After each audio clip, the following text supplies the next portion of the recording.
How to block Twitch ads on your Chrome extension here on your device within some seconds. For this, what you need to do is simply search the ad blocker on your Chrome web store here, like Twitch ad blocker.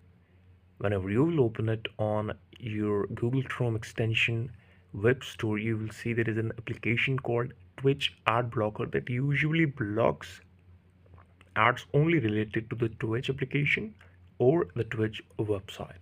You simply have to click on this blue option, that is get here.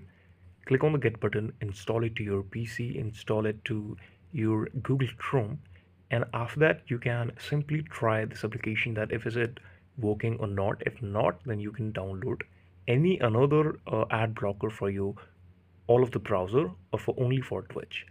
So this was the main step. You need to install it, you need to run it, and then you will only see that is it working or not. So this was the main thing. What you have to do is, thank you so much for watching the video. Please subscribe to the channel for watching such updates, videos and reviews like this.